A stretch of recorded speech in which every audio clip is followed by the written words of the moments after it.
Jangan lupa like, komen, dan subscribe channel YouTube TVRI Bengkulu dan nyalakan lonceng notifikasinya.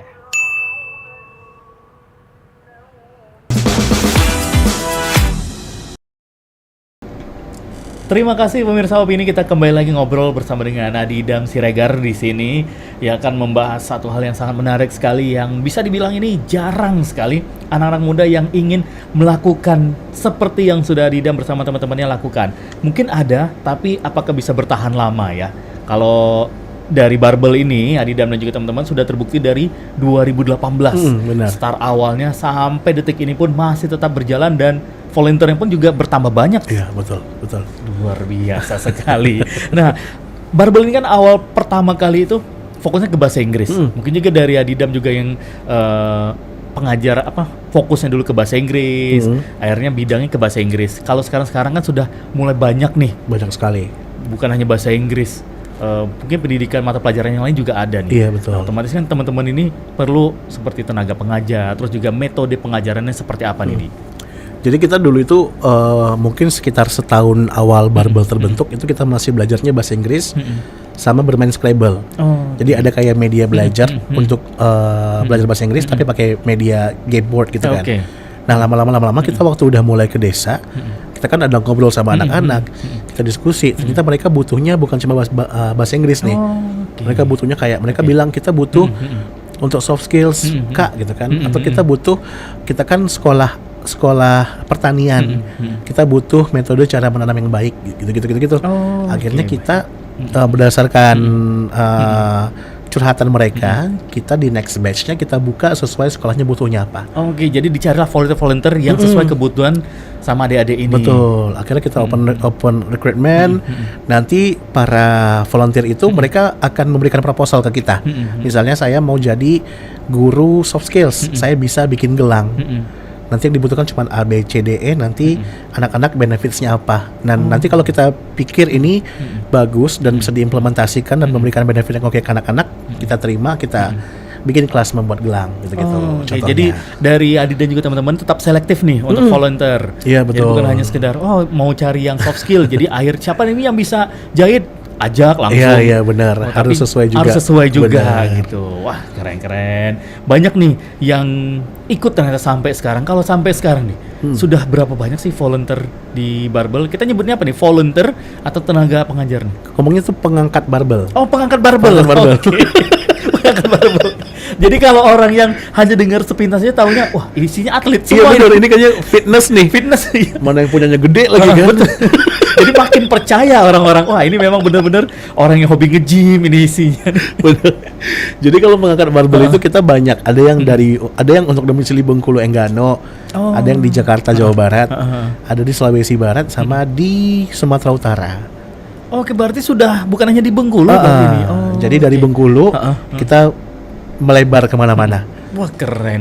Biasanya yang dari daerah lain masuk ke Bengkulu, ini justru sebaliknya. Benar. Kalian lakuin dari Bengkulu ini kita buat sesuatu, akhirnya kita keluar. Wah, Iya betul. Keren. Berarti sudah ada di Bengkulu Enggano tadi, terus juga di Bandung, di Bogor, di Jakarta udah di 3 kota Jakarta, di Mamuju Sulawesi Barat. Mamuju pun juga ada.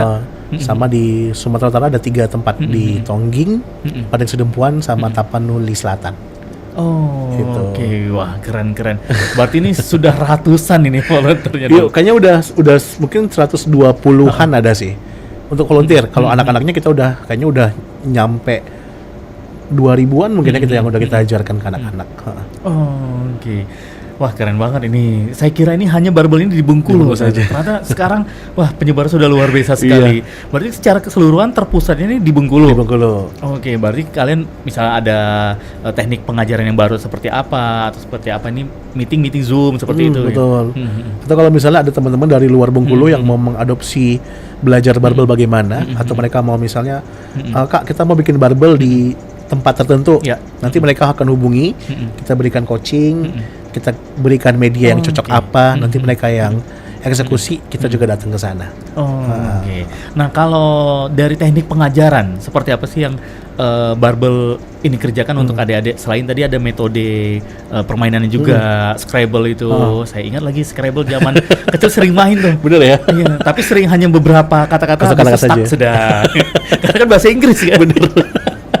Kalau metode sih kita disesuaikan sama sasaran ya. Kita kan dari anak yang kecil banget sampai yang ibu-ibu juga kita ajarin. Dulu kita pernah ngajarin ibu-ibu UMKM di pinggir Pantai Kaur. Oke. Itu pernah Oke, juga. berarti juga bukan hanya anak-anak sekolah ini. Bener. Oh, oke, baik. Dulu tuh di Kaur pernah karena kasihan ibu-ibu itu kan banyak bule di Kaur ya. Tapi mereka nggak bisa komunikasi bahasa yang benar. sederhana. Jadi kita berikan pemaparan kalau misal ngomong murah, mahal, pedes, manis ini ya Bu gitu. Jadi emang disesuaikan lagi sama sasarannya. Jadi kalau untuk metode pun juga disesuaikan. Tapi yang paling sulit kayaknya kita ngajarin anak-anak yang paling kecil. Mereka harus mengayomi. Benar. Mereka yang kadang tantrum, kadang apa ya, kita harus sabar dulu. Yang moodnya entah Iya, kemana-mana gitu kan. Oke. Jadi itu. Tapi kalau untuk mostly kegiatan kita yang pertama kita akan ada bonding dulu, kita ngobrol dulu, kita tanya butuhnya apa, gimana kemarin belajarnya, di sekolah bagaimana. Nanti kita ada belajar menghafal, belajar praktek, sama ada games dan dinamika kelompok. Oh, oke. Berarti seperti kurikulum saat ini juga kalian kombinasikan itu? Betul. Kurikulum Merdeka ya? Benar. Oke, keren-keren sekali ini. Nah, dengan Gemaloka. Ini ternyata yang paling menariknya adalah teman-teman ini bukan hanya terjun ke desa-desa, tapi juga ke tempat-tempat Yang jarang didatangin ya. yang jarang didatangin. Yang ternyata di sana ada anak-anak gitu. Betul.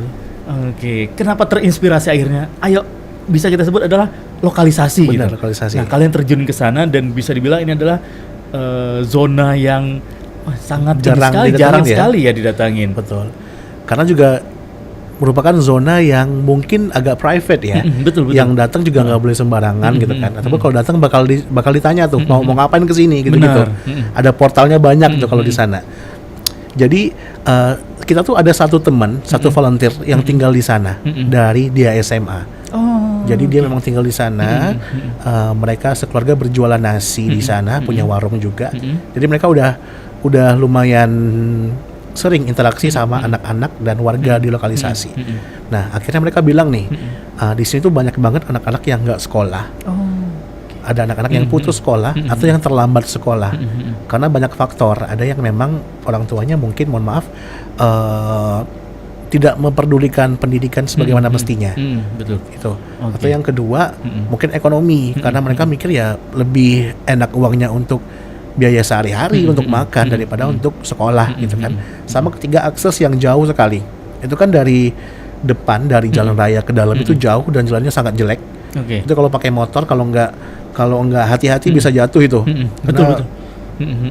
Gimana ya ngomongnya? Kayak batunya masih besar, terus pasir, lumpur. Jadi mungkin bisa kayak sekitar 30 menit kalau pakai motor kalau saja. hujan mungkin bisa nggak bisa keluar ya. Bener itu.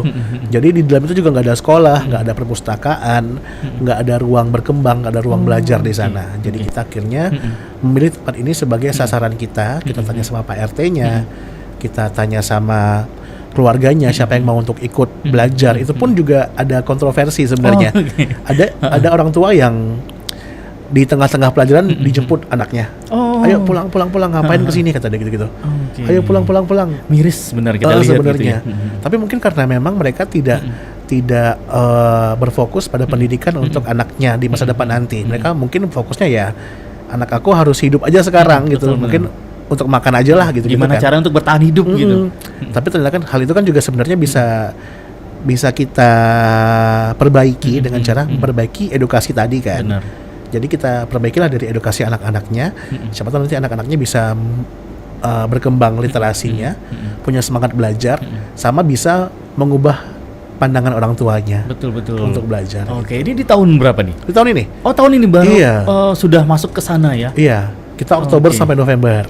Berarti sekarang lagi berjalan nih? Baru selesai hari Minggu kemarin. Wah, keren. Berapa orang siswa? 30 anak. 30 anak? Banyak berarti di sana ya? Itu pun juga sebenarnya masih banyak lagi anak-anak, cuman kadang mereka ya tadi mereka ngapain deh belajar belajar di musola gitu-gitu. Mereka maunya cuma main game aja, tapi ya kita nggak bisa maksakan. Kita cuma ngajak anak-anak yang memang dari hatinya mau belajar.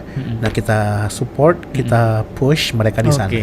Berarti pertama kali teman-teman masuk ke sana karena juga ada volunteer dari Barbel di sana juga, otomatis kan ada pertanyaan-pertanyaan juga dari warga-warga setempat. Kalian di sini mau ngapain di sini? Benar. Mungkin dalam pandangan mereka mau kasih bantuan gitu. Biasanya kan datang ke sana, oh ini ada mau kasih bantuan nih. Iya. Berapa nominalnya seperti itu. Kalau dari awal-awal teman-teman Barbel menghadapi pada saat awal pertama kali ingin masuk ke sana gimana? Oke. Kita dari awal langsung menghubungin Pak RT-nya.